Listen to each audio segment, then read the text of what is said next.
Hey, Mr. Albert, what are you doing in a silkworm box? Hi, welcome to my YouTube channel, I guess.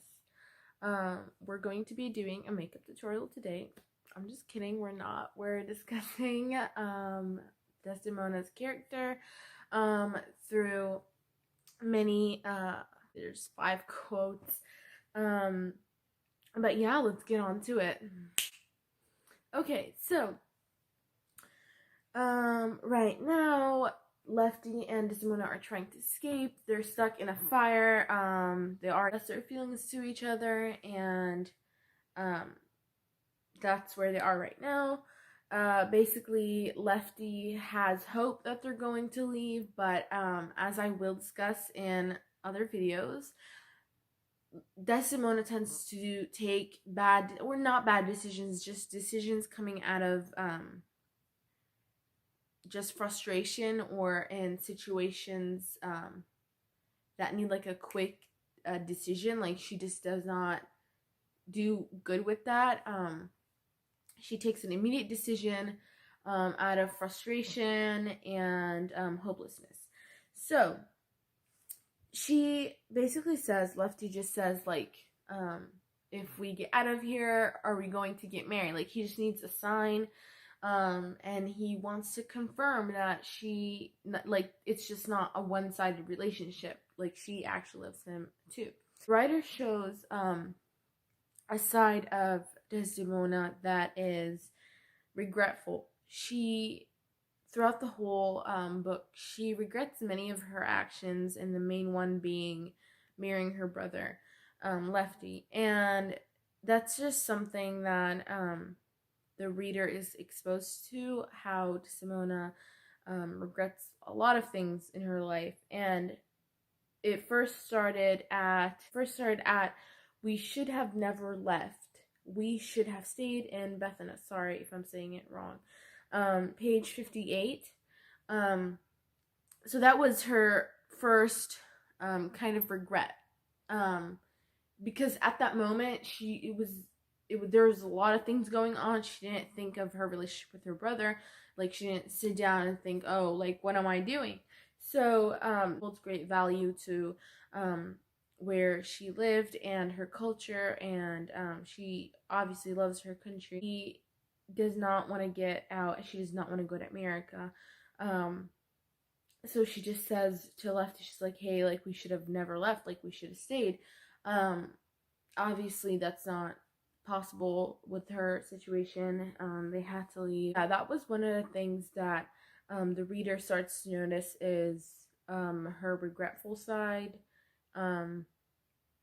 and how she's kind of like indecisive with her decision, or not just like indecisive. She does not make her own decisions. Like, she does not have her own voice, is what I'm trying to like get to. And it draws a connection to many of the things and the actions that she takes later in the story. And saying whatever that was on her mind, she was always like following other people's, or at that point, like Lefty's indecision. Welcome back. Simona is refuses to basically let go of her culture, let go of her and values that she holds for her country and everything. And one of the things that distinguished Desdemona out of like every other American girl at that age or lady is her long hair, especially put in braids. So it was something that's important to her, and it is something important to just like, if someone cuts a lot of your hair, like, that's just not a good thing.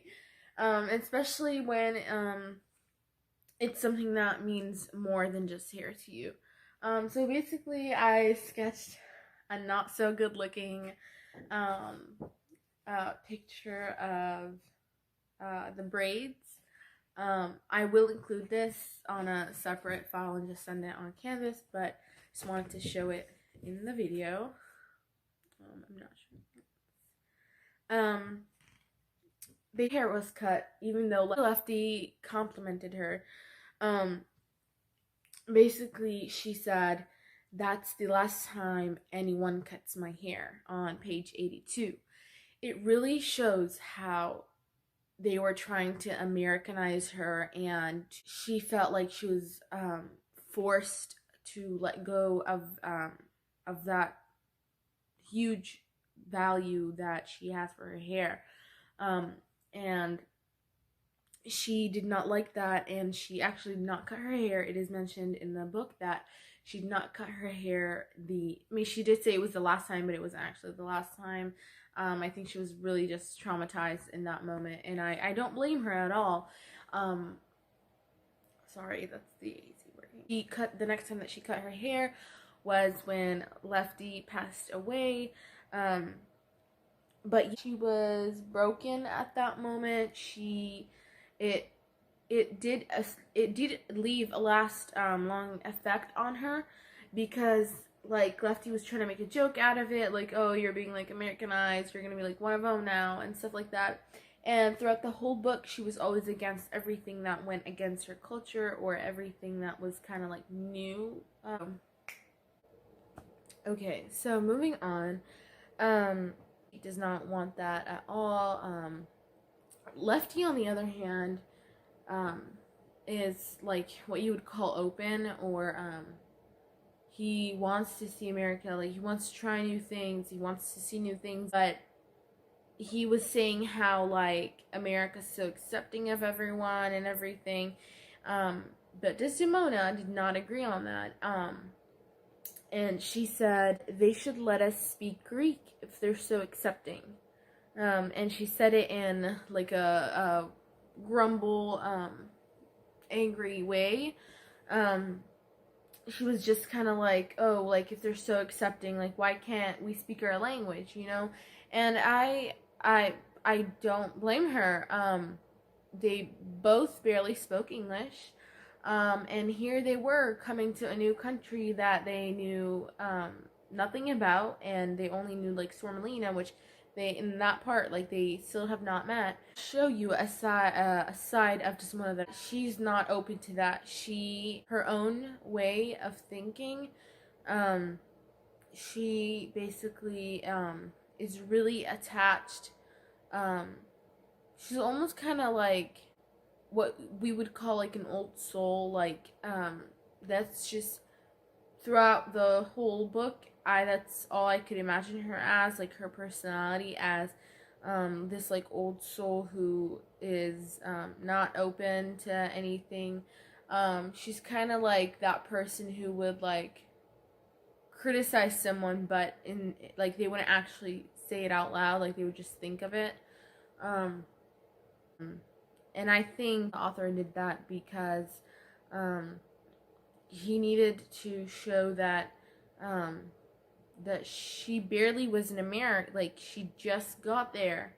She already does not like it. She does not like it. She wants to go back.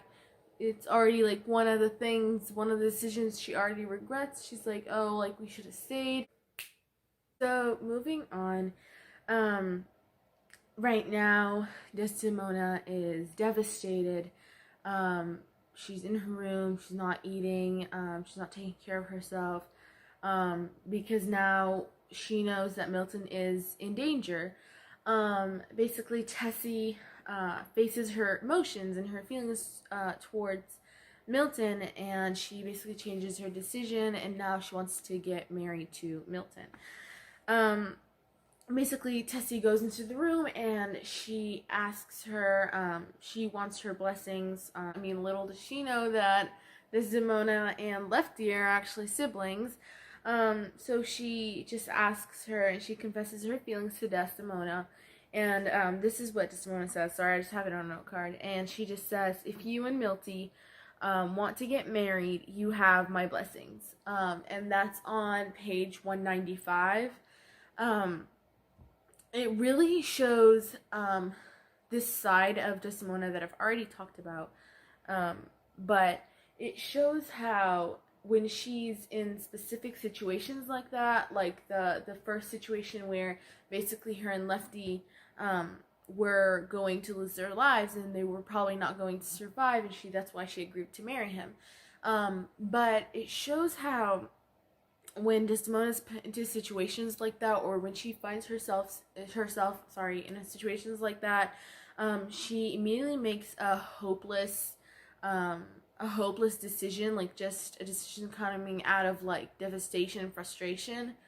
So she's just like, okay, you guys want to get married, like go ahead. Like in her mind, she's just like, oh, it's probably like it's not gonna happen. Like Milton's just not gonna live to see that moment.